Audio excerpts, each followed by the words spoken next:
ನೀವು ರೈಲ್ವೆಗೆ ಅಪ್ಲಿಕೇಶನ್ ಹಾಕುವಾಗ ಈ ತರ ಸಿಗ್ನೇಚರ್ ಮಾಡ್ತೀರಾ, ಇಲ್ಲ ಈ ತರ ಬ್ಲರ್ ಆಗಿರುವಂತ ಸಿಗ್ನೇಚರ್ ಮಾಡ್ತೀರಾ? ಹಾಗಾದ್ರೆ ಜಾಗೃತಗೊಳ್ಳಿ, ಇದನ್ನ ಇವತ್ತೇ ನಿಂದಿರಿಸಿ. ಇಲ್ಲ ಅಂತಂದ್ರೆ ಏನಾಗತ್ತೆ, ನಿಮ್ಮ ಒಂದು ಏನ್ ಅಪ್ಲಿಕೇಶನ್ ಲೆಟರ್ ಇದೆಯಲ್ಲ ಅದು ರಿಜೆಕ್ಟ್ ಆಗತ್ತೆ. ಯಾಕಂದ್ರೆ ರೈಲ್ವೆ ಒಂದು ಕಠಿಣವಾದಂತ ನಿಯಮಗಳನ್ನ ಈ ಸಲ ಒಂದು ಜಾರಿ ಮಾಡಿದೆ. ನೀವು ನೋಟಿಫಿಕೇಶನ್ ಅಲ್ಲಿ ನೋಡಬಹುದು, ಕ್ಲಿಯರ್ ಆಗಿ ಹೇಳಿದೆ.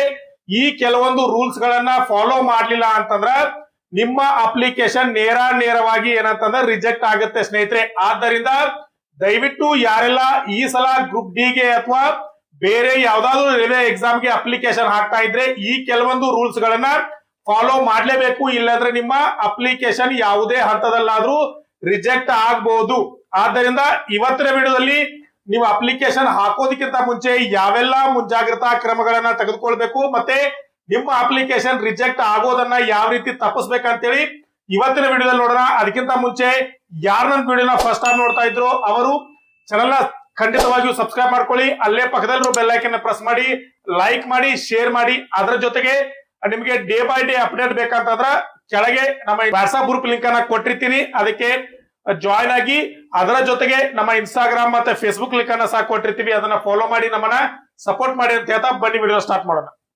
ಸ್ನೇಹಿತರೆ, ಯಾವುದೇ ಒಂದು ಎಕ್ಸಾಮ್ಗೆ ಪ್ರಿಪರೇಷನ್ ನಡೆಸೋದಕ್ಕಿಂತ ಮುಂಚೆ ಅದರ ಹಳೆಯ ಪ್ರಶ್ನೆ ಪತ್ರಗಳನ್ನ, ಅದರ ಪ್ರೀವಿಯಸ್ ಕ್ವಶನ್ ಪೇಪರ್ಗಳನ್ನ ಅನಲೈಸ್ ಮಾಡಿ ಸಾಲ್ವ್ ಮಾಡೋದ್ರಿಂದ ಅರ್ಧ ಕೆಲಸ ಮುಗ್ದಂಗ ಆಗುತ್ತೆ ಸ್ನೇಹಿತರೆ. ಯಾಕಂತಂದ್ರೆ ಯಾವುದೇ ಒಂದು ಎಕ್ಸಾಮ್ ನ ನೀಲನಕ್ಷೆ ತಿಳ್ಕೊಳ್ಬೇಕಂತಂದ್ರ ಅದರ ಪ್ರೀವಿಯಸ್ ಕ್ವಶನ್ ಪೇಪರ್ಗಳನ್ನ, ಅದರ ಹಳೆಯ ಪ್ರಶ್ನೆ ಪತ್ರಗಳನ್ನ ಸಾಲ್ವ್ ಮಾಡ್ಬೇಕಾಗ್ತದೆ. ಆ ಒಂದು ನಿಟ್ಟಿನಲ್ಲಿ ನಮ್ಮ ಚಾನೆಲ್ ನ ವಿದ್ಯಾರ್ಥಿಗಳಿಗೆ ಹೆಲ್ಪ್ ಆಗಲಿ ಅಂತ ಹೇಳಿ ನಮ್ಮ ಚಾನೆಲ್ ನ ವತಿಯಿಂದ ಒಂದು ಕ್ವಶನ್ ಪೇಪರ್ ಬ್ಯಾಂಕ್ ಅನ್ನ ಲಾಂಚ್ ಮಾಡ್ತಾ ಇದೀವಿ ಸ್ನೇಹಿತರೆ. ಈ ಒಂದು ಕ್ವಶನ್ ಪೇಪರ್ ಬ್ಯಾಂಕ್ ಅಲ್ಲಿ ಏನಿರುತ್ತೆ ಅಂತಂದ್ರೆ 2005ರಿಂದ ಹಿಡ್ಕೊಂಡು 2022ರವರೆಗೆ ನಡೆದಿರುವಂತ ಗ್ರೂಪ್ ಡಿ ಯ ಒರಿಜಿನಲ್ ಕ್ವಶನ್ ಪೇಪರ್ ಗಳು ಇರ್ತಾವೆ ಸ್ನೇಹಿತರೆ. ಯಾವುದೇ ರೀತಿಯ ಮಾಡೆಲ್ ಕ್ವಶನ್ ಪೇಪರ್ ಗಳಲ್ಲ, ಒರಿಜಿನಲ್ ಕ್ವಶನ್ ಪೇಪರ್ RRB ಇಂದ ನಡೆದಿರ್ತಕ್ಕಂಥ ಒರಿಜಿನಲ್ ಕ್ವಶನ್ ಪೇಪರ್ ಗಳೇ ಸಿಗ್ತಾವೆ ನಿಮಗೆ.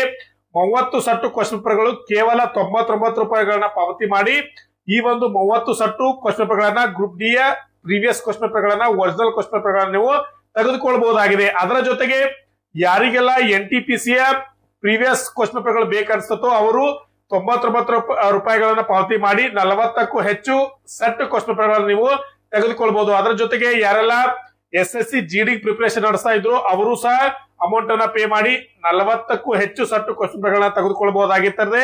ಅದರ ಜೊತೆಗೆ ಯಾರೆಲ್ಲ RRB technician, ALP, RPF, SSC, paramedical ಹೀಗೆ ಎಲ್ಲಾ ಹುದ್ದೆಗಳಿಗೂ ಸಂಬಂಧಪಟ್ಟಂತ ಪ್ರಶ್ನೆ ಪತ್ರಗಳು ನಮ್ಮಲ್ಲಿ ಸಿಗುತ್ತವೆ. ಯಾರಿಗೆಲ್ಲ ಬೇಕು ಅವರು ಕನ್ನಡದಲ್ಲೂ ಸಹ ಅವೈಲಬಲ್ ಇದಾವೆ, ಇಂಗ್ಲಿಷ್ ಅಲ್ಲೂ ಸಹ ಅವೈಲಬಲ್ ಇದಾವೆ. ಯಾರಿಗ್ ಬೇಕು ಅವರು ಆ ಲ್ಯಾಂಗ್ವೇಜ್ ಅಲ್ಲಿ ತೆಗೆದುಕೊಳ್ಬಹುದಾಗಿದೆ ಸ್ನೇಹಿತರೆ. ಯಾರಿಗೆಲ್ಲ ಇಂಟ್ರೆಸ್ಟ್ ಇದೆ ಬೇಕನ್ಸುತ್ತೋ ಅವರು ಈ ನಂಬರ್ಗೆ ಕಾಂಟ್ಯಾಕ್ಟ್ ಅನ್ನ ಮಾಡಿ ಅಮೌಂಟ್ ಅನ್ನ ಪೇ ಮಾಡಿ ಪ್ರಶ್ನೆ ಪತ್ರಗಳನ್ನ ತೆಗೆದುಕೊಳ್ಬಹುದಾಗಿದೆ. ಅಪ್ಲಿಕೇಶನ್ ಹಾಕೋದಕ್ಕಿಂತ ಮುಂಚೆ ತುಂಬಾ ಜಾಗೃತವಾಗಿ ಎಲ್ಲಾ ಡೀಟೇಲ್ಸ್ ಗಳನ್ನ ಓದ್ಕೊಂಡಿರ್ಬೇಕಾಗ್ತದೆ.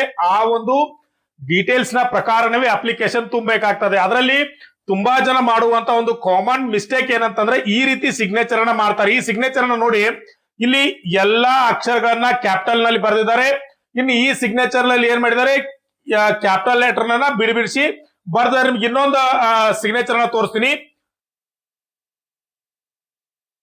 ಇಲ್ಲಿ ನೋಡ್ಲಿ, ಇಲ್ಲೂ ಸಹ ಅದನ್ನೇ ಮಾಡಿದ್ದಾರೆ. ತುಂಬಾ ಬ್ಲರ್ ಆಗಿ ಕಾಣ್ತಾ ಇದೆ. ಮತ್ತೆ ಇದನ್ನು ಸಹ ಬಿಡಿಸಾಗಿ ಬರ್ತಿದ್ದಾರೆ. ಮತ್ತೆ ಇಲ್ಲಿ ಏನಂದ್ರೆ NSP ಅಂತ ಹೇಳಿ ಈ ತರ ಬಿಡಿಸಾಗಿ ಬರ್ತಿದ್ದಾರೆ. ಈ ರೀತಿ ಏನಾದ್ರೂ ಈ ಸಲ ನೀವು ಗ್ರೂಪ್ ಡಿ ಗೆ ಅಪ್ಲಿಕೇಶನ್ ಹಾಕಿದ್ರೆ ನಿಮ್ಮ ಅಪ್ಲಿಕೇಶನ್ ಖಂಡಿತವಾಗಿಯೂ ರಿಜೆಕ್ಟ್ ಆಗುತ್ತೆ. ಯಾಕಂತಂದ್ರೆ ಸ್ನೇಹಿತರೆ ಇಲ್ಲಿ ನೋಡ್ಬೋದು, ರೈಲ್ವೆ ಕ್ಲಿಯರ್ ಆಗಿ ಹೇಳುತ್ತೆ, ground rejection of online application related to signature. ಅಂದ್ರೆ ಸ್ನೇಹಿತರೆ ಇಲ್ಲಿ ರೈಲ್ವೆಗೆ ಏನ್ ಹೇಳುತ್ತೆ ಅಂತಂದ್ರೆ ನಿಮ್ಮ ಸಿಗ್ನೇಚರ್ ಗೆ ಸಂಬಂಧಿಸಿದಂತೆ ಈ ಎಲ್ಲಾ ತಪ್ಪುಗಳನ್ನ ಏನಾದ್ರು ನೀವು ಮಾಡಿದ್ರಿ ಅಂತಂದ್ರೆ ನಿಮ್ಮ ಅಪ್ಲಿಕೇಶನ್ ರಿಜೆಕ್ಟ್ ಆಗತ್ತೆ ಅಂತ ಹೇಳಿ ಹೇಳ್ತಾ ಇದೆ. ಮೊದಲನೇದು ಏನಪ್ಪಾ ಅಂತಂದ್ರೆ ಇಲ್ಲಿ ನೋಡ್ಬೋದು ನೀವು, ಇಲ್ಲಿ ಕ್ಲಿಯರ್ ಆಗಿ ಕೊಡ್ತಾರೆ ಅವರು. ಇದರಲ್ಲಿ ನೋಡಿ, ಇಲ್ಲಿ ಮೊದಲೇ ಏನ್ ಹೇಳ್ತಾರೆ ಅಂದ್ರೆ ನಿಮ್ಮ ಅಕ್ಷರಗಳನ್ನ ಕ್ಯಾಪಿಟಲ್ ಅಥವಾ ಡಿಸ್ಕಂಟಿನ್ಯೂ ಲೆಟರ್ಸ್ ಅಲ್ಲಿ ಬರೆದಿರಬಾರ್ದು. ಇಲ್ಲಿ ನೀವು ಅರ್ಥ ಮಾಡ್ಕೊಡ್ರಿ, ಈ ಎರಡೂ ಶಬ್ದಗಳನ್ನ ಸರಿಯಾಗಿ ನೆನಪಿಟ್ಕೊಳ್ಬೇಕು. ಒಂದೇದ್ ಏನಂದ್ರೆ ಕ್ಯಾಪಿಟಲ್ ಲೆಟರ್ ನಲ್ಲಿ ಇರಬಾರ್ದು, ಡಿಸ್ಕಂಟಿನ್ಯೂ ಲೆಟರ್ ನಲ್ಲಿ ಇರಬಾರ್ದು. ಮತ್ತೆ ಇನ್ನೊಂದ್ ಏನಂತಂದ್ರ ಯಾವಾಗ್ಲೂ ಬ್ಲಾಕ್ ಪೆನ್ ಅಲ್ಲೇ ಬರೆದಿರ್ಬೇಕು. ನೀವು ಬ್ಲೂ ಪೆನ್ ಅನ್ನ ಯೂಸ್ ಮಾಡೋ ಆಗಿಲ್ಲ. ಮತ್ತೆ ವೈಟ್ ಬ್ಯಾಕ್ ಗ್ರೌಂಡ್ ಅಲ್ಲೇನೆ ಬರೆದಿರ್ಬೇಕು. ಈ 4 ಪಾಯಿಂಟ್ ನೆನಪಿಟ್ಕೋಬೇಕು ನೋಡಿ ಸ್ನೇಹಿತರೆ. ಮೊದಲನೇದು ಬ್ಲಾಕ್ ಪೆನ್ ಇಂದ ಸಿಗ್ನೇಚರ್ ಮಾಡಿರ್ಬೇಕು. ಯಾವಾಗಾದ್ರೂ ಏನು ಬ್ಯಾಕ್ ಗ್ರೌಂಡ್ ಇರುತ್ತಲ್ಲ ಅದು ವೈಟ್ ಆಗೇ ಇರಬೇಕು. ಮತ್ತೆ ಕ್ಯಾಪಿಟಲ್ ಲೆಟರ್ ಇಂದ ಬರಿಬಾರ್ದು. ಡಿಸ್ಕಂಟಿನ್ಯೂ ಲೆಟರ್ ಇಂದ ಇರಬಾರ್ದು. ಅದು ಯಾವ ರೀತಿ ಇರ್ಬೇಕಂತಂದ್ರೆ ರನ್ನಿಂಗ್ ಹ್ಯಾಂಡ್ ರೈಟಿಂಗ್ ಅಲ್ಲೇ ನೀವು ಬರೆದಿರ್ಬೇಕು. ಕರ್ಸು ಲೆಟರ್ ಅಥವಾ ಏನೋ ಒಂದು ರನ್ನಿಂಗ್ ಹ್ಯಾಂಡ್ ರೈಟಿಂಗ್ ಅಂತ ನಾವು ಕರಿತೀವಿ, ಆ ಒಂದು ರನ್ನಿಂಗ್ ಹ್ಯಾಂಡ್ ರೈಟಿಂಗ್ ಅಲ್ಲೇ ಇರಬೇಕು. ಯಾವ ರೀತಿ ಇರುತ್ತೆ ಅದು ಇಲ್ಲಿ ನೋಡ್ಬೋದು ಸ್ನೇಹಿತರೆ. ಇದೇನಿದೆಲ್ಲ ಇದು ರನ್ನಿಂಗ್ ಹ್ಯಾಂಡ್ ರೈಟಿಂಗ್ ಅಂದ್ರೆ ಒಂದಕ್ಕೂ ಅಕ್ಷರ ಏನಾಗಿರ್ಬೇಕಂದ್ರೆ ಅಂಟ್ಕೊಂಡಿರ್ಬೇಕು. ಈ ತರ ಬರೆಯುವುದನ್ನ ರನ್ನಿಂಗ್ ಹ್ಯಾಂಡ್ ರೈಟಿಂಗ್ ಅಂತ ಕರೀತಾರೆ. ಈ ರೀತಿ ನೀವು ಇರ್ಲಿಲ್ಲ ಅಂದ್ರೆ ಖಂಡಿತವಾಗಿಯೂ ನಿಮ್ಮ ಅಪ್ಲಿಕೇಶನ್ ಅನ್ನ ರಿಜೆಕ್ಟ್ ಮಾಡ್ತಾರೆ. ಇದನ್ನ ಒಂದೊಂದಾಗೆ ನೀವು ಓದ್ಕೊಡ್ರಿ.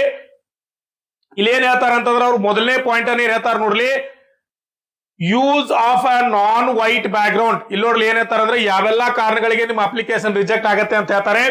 ಮೊದಲನೇ ಕಾರಣ ಏನಂತಂದ್ರೆ ನಾನ್ ವೈಟ್ ಬ್ಯಾಕ್ ಗ್ರೌಂಡ್ ಇತ್ತಂದ್ರೆ, ನಿಮ್ಮ ಸಿಗ್ನೇಚರ್ ಮಾಡುವಂತ ಬ್ಯಾಕ್ ಗ್ರೌಂಡ್ ವೈಟ್ ಅನ್ನ ಬಿಟ್ಟು ಬೇರೆ ಯಾವ್ದಾದ್ರು ಇತ್ತಂದ್ರೆ ಅಪ್ಲಿಕೇಶನ್ ರಿಜೆಕ್ಟ್ ಆಗೋ ಚಾನ್ಸಸ್ ಇರ್ತೈತಿ. ಇನ್ನೊಂದ ಏನಂತಂದ್ರೆ ನೋಡ್ಲಿ, ನಾನ್ ಬ್ಲಾಕ್ ಇಂಕ್ ಸಿಗ್ನೇಚರ್ ಅಂದ್ರೆ ಯಾವ್ದಾದ್ರು ಬ್ಲಾಕ್ ಇಲ್ಲಾರ್ದ ಬೇರೆ ಬ್ಲೂ ರೆಡ್ ಈ ತರ ಏನಾದ್ರು ಮಾಡಿದ್ರಿ ಅಂತಂದ್ರೆ ಅದು ಸಹ ಏನಂದ್ರೆ ರಿಜೆಕ್ಟ್ ಆಗೋ ಚಾನ್ಸ್ ಇರ್ತೈತಿ. ಇನ್ನೊಂದು ಏನಂತಂದ್ರೆ ನಿಮ್ ಸಿಗ್ನೇಚರ್ ಅನ್ನ ಬ್ಲಾಕ್ ಲೆಟರ್ಸ್ ಅವ್ರ ಕ್ಯಾಪಿಟಲ್ ಲೆಟರ್ಸ್ ಅಲ್ಲಿ ಏನಾದ್ರು ಮಾಡಿದ್ರಿ ಅಂತಂದ್ರೆ ಅದು ಏನಂತಂದ್ರೆ ರಿಜೆಕ್ಟ್ ಆಗೋ ಚಾನ್ಸ್ ಇರ್ತೈತಿ. ಹೆಂಗ್ ಮಾಡ್ಬೇಕಂದ್ರೆ ರನ್ನಿಂಗ್ ಹ್ಯಾಂಡ್ ರೈಟಿಂಗ್ ಅಲ್ಲಿ ಮಾಡ್ಬೇಕು. ನಾನು ಅವಾಗ್ಲೇ ತೋರಿಸಲ್ಲ, ಇನ್ನೊಂದ್ಸಲ ತೋರಿಸ್ತೀನಿ. ಆಮೇಲೆ ರನ್ನಿಂಗ್ ಹ್ಯಾಂಡ್ ರೈಟಿಂಗ್ ಅಲ್ಲಿ ಆದಷ್ಟು ಮಾಡಾಕ ಪ್ರಯತ್ನ ಮಾಡಿ. ಇನ್ನೊಂದ್ ಏನಂದ್ರೆ ಪುವರ್ ರೆಸೊಲ್ಯೂಷನ್ ಅಂದ್ರೆ ಏನ ಕ್ಲಿಯರ್ ಆಗಿ ಬರದೇ ಇರೋದು. ನಾನು ಅವಾಗಲೇ ಹೇಳಿದೆ, ಇಲ್ಲಿ ತೋರಿಸ್ತೀನಿ ನಿಮ್ಗೆ ಇನ್ನೊಂದ್ಸಲ ನೋಡ್ಲಿ.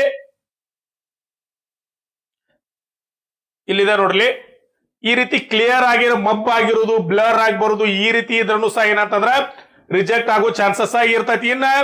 ಇನ್ಕಂಪ್ಲೀಟ್ ಆಗಿರೋದು ಅಥವಾ ಅನ್ವಿಸಿಬಲ್ ಆಗಿರೋದು, ಅರ್ಧಂಬರ್ಧ ಸಹಿ ಮಾಡೋದು ಆಗಿರ್ಬೋದು, ಅಥವಾ ಸಿಗ್ನೇಚರ್ ನ ಅಪ್ಲೋಡ್ ಮಾಡದೇ ಇರಬಹುದು, ಅಥವಾ ಬ್ಲಾಂಕ್ ಪೇಪರ್ ನ ಅಪ್ಲೋಡ್ ಮಾಡೋದು. ಇನ್ನೊಂದ್ ಹೇಳ್ತಾರ, ಸಿಗ್ನೇಚರ್ ಮಾಡೋದಾಗ ತಂಬನ ಒತ್ತುದು ಅಥವಾ ತಂಬ ಒತ್ತುವಂತ ಜಾಗದಾಗ ಸಿಗ್ನೇಚರ್ ನ ಒತ್ತುದು, ಈ ರೀತಿ ಮಾಡಿದ್ರು ರಿಜೆಕ್ಷನ್ ಆಗತ್ತ. ಇನ್ನೊಂದ್ ಏನಂತಂದ್ರ ಸಿಗ್ನೇಚರ್ ಅಪ್ಲಿಕೇಶನ್ ಹಾಕಿದಂತ ವಿದ್ಯಾರ್ಥಿನೇ ಮಾಡ್ಬೇಕಾಗ್ತದ. ಅವ್ರನ್ನ ಬಿಟ್ಟು ಬೇರೆ ಯಾರಾದ್ರೂ ಸಿಗ್ನೇಚರ್ ಮಾಡಿದ್ರೆ ಸಹ ಅದನ್ನು ಸಹ ಏನಂತಂದ್ರೆ ರಿಜೆಕ್ಷನ್ ಮಾಡ್ತೀನಿ ಅಂತ ಹೇಳ್ತಾರೆ. ಇದು ಕೇವಲ ಇಲ್ಲಿ ಅಷ್ಟೇ ಅಲ್ಲ, ಬೇರೆ ಬೇರೆ ಹಂತದಲ್ಲೂ ನೀವು ಇದನ್ನ ಎಲ್ಲೆಲ್ಲೂ ಫಾಲೋ ಮಾಡ್ಬೇಕಂದ್ರೆ ನಿಮ್ಮ ಸಿಗ್ನೇಚರ್ ಅನ್ನ ನಿಮ್ಮ ಎಕ್ಸಾಮ್ ಸೆಂಟರ್ ನಲ್ಲಿ ಬರುವಾಗ ಚೆಕ್ ಮಾಡ್ಕೊಳ್ಬೇಕು. ಮತ್ತ ನಿಮ್ಮ ಏನ ಫಿಸಿಕಲ್ ಹೋಗಿರ್ತೀರಿ ಅವಾಗ ಚೆಕ್ ಮಾಡ್ಕೋಬೇಕು, ಮೆಡಿಕಲ್ ಹೋಗಿರ್ತೀರಿ ಅವಾಗ ಚೆಕ್ ಮಾಡ್ಕೋಬೇಕು. ನಾಳೆ ನೀವು ಅಪಾಯಿಂಟ್ ಆದ್ರೂ ಸಹ ನಿಮ್ಮ SR ಬುಕ್ ಅಲ್ಲೂ ಸಹ ನಿಮ್ಮ ಸಿಗ್ನೇಚರ್ ಅನ್ನ ನೀವು ಏನಂತಂದ್ರೆ ಚೆಕ್ ಮಾಡ್ತಾನೆ ಇರ್ಬೇಕು. ಯಾಕಂದ್ರೆ ಅವ್ರು ಹೇಳುವಾಗೆ ನೀವು ತಪ್ಪು ಮಾಡಿದ್ರಿ ಅಂತಂದ್ರೆ ಯಾವುದೇ ಹಂತದಲ್ಲಾದ್ರೂ ನಿಮ್ಮ ಏನಂತಂದ್ರೆ ಒಂದು ಅಪ್ಲಿಕೇಶನ್ ಅನ್ನ ರಿಜೆಕ್ಟ್ ಮಾಡಬಹುದು ಅಂತ ಹೇಳಿ ಅವರು ಹೇಳ್ತಾರೆ ಸ್ನೇಹಿತರೆ. ಇನ್ನು ಕೆಲವೊಂದು ರೂಲ್ಸ್ ಗಳನ್ನ ಹೇಳಿದ್ದಾರೆ. ಅದು GPG ಫಾರ್ಮೆಟ್ ಅಲ್ಲೇ ಇರಬೇಕು, 30 ರಿಂದ 49 KB ಒಳಗೆ ಇರಬೇಕು, 140 to 140 ಪಿಕ್ಸೆಲ್ ಟು 60 ಪಿಕ್ಸೆಲ್ ಒಳಗನೆ ಇರಬೇಕು. ಇವೆಲ್ಲವೂ ಏನಂತಂದ್ರೆ ಒಂದು ಅಪ್ಲೋಡ್ ಮಾಡುವಾಗ ತಗೊಂಡೇ ತಗುತ್ತೆ. ಈ ದೊಡ್ಡದಾದಂತ ಸಮಸ್ಯೆ ಆಗುದಿಲ್ಲ. ನಿಮಗೆ ಸಮಸ್ಯೆ ಏನಾಗುತ್ತೆ, ತುಂಬಾ ಜನ ಕ್ಯಾಪಿಟಲ್ ಲೆಟರ್ ನಲ್ಲಿ ಏನ್ ಮಾಡ್ತಾರ ಅಂತಂದ್ರೆ ಕ್ಯಾಪಿಟಲ್ ಲೆಟರ್ ಅಲ್ಲಿ ಬರ್ದ್ ಬಿಡ್ತಾರ, ಇಲ್ಲ ನಿಮ್ಮ ಅಕ್ಷರಗಳನ್ನ ಬಿಡಿಸಿ ಬರೀತಾರ, ಅದಕ್ಕೆ ಡಿಸ್ಕಂಟಿನ್ಯೂ ಲೆಟರ್ ಅಂತ ಕರೀತಾರ. ಇನ್ನು ಅದನ್ನ ಬಿಟ್ರ ಕೆಲವೊಂದ್ ಜನ ತುಂಬಾ ಜನರಿಗೆ ಏನಂತಂದ್ರೆ ಬ್ಲೂ ಪೆನ್ ಅಲ್ಲಿ ಸಹಿ ಮಾಡ್ತಾರ.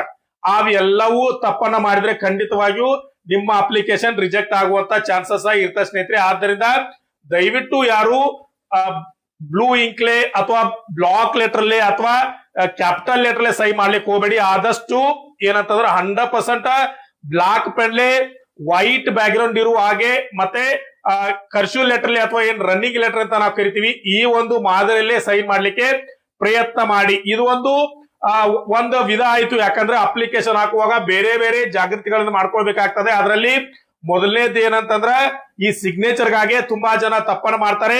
ಈ ಒಂದು ತಪ್ಪನ್ನ ನೀವು ಮಾಡ್ಲಿಕ್ಕೆ ಹೋಗ್ಬೇಡಿ. ಅದರ ಜೊತೆಗೆ ನಿಮ್ಮ ಡಾಕ್ಯುಮೆಂಟ್ಸ್ ಅನ್ನ ಸರಿಯಾಗಿ ಅಪ್ಲೋಡ್ ಮಾಡಿ. ನಾನು ಅವಾಗಲೇ ಹೇಳಿದೆ, OBC SC ST ಸರ್ಟಿಫಿಕೇಟ್ ಅನ್ನು ಸಹ ಸರಿಯಾದ ರೀತಿಯಿಂದ ಅಪ್ಲೋಡ್ ಮಾಡಿ. ಇನ್ ಜನ ಫೋಟೋಗಾಗಿ ತುಂಬಾ ಜನ ಕನ್ಫ್ಯೂಸ್ ಮಾಡ್ಕೋತಾರೆ, ಅವ್ರಿಗೂ ಸಹ ವಾರ್ನಿಂಗ್ ಅನ್ನ ಕೊಡ್ತೀನಿ, ಸರಿಯಾದ ರೀತಿಯಿಂದ ಏನಂತಂದ್ರೆ ಅಪ್ಲೋಡ್ ಅನ್ನ ಮಾಡಿ. ಇದನ್ನ ಹೊರತುಪಡಿಸಿ ನಿಮ್ಗೆ ಏನಾದ್ರೂ ಕನ್ಫ್ಯೂಷನ್ ಆಗ್ತಾ ಇತ್ತಂದ್ರೆ ನನ್ನ ಕಮೆಂಟ್ ಬಾಕ್ಸ್ ಅಲ್ಲಿ ಕಮೆಂಟ್ ಮಾಡಿ. ಅದ್ರ ಬಗ್ಗೆನೂ ಯಾವ ರೀತಿ ಸರಿಯಾಗಿ ರೀತಿ ಮಾಡ್ಬೇಕಂತ ಹೇಳಿ ನಾನು ಸಲಹೆಯನ್ನ ಕೊಡ್ತೀನಿ. ಇದಾಗಿತ್ತು ಸ್ನೇಹಿತರೆ ಇವತ್ತಿನ ವಿಡಿಯೋ.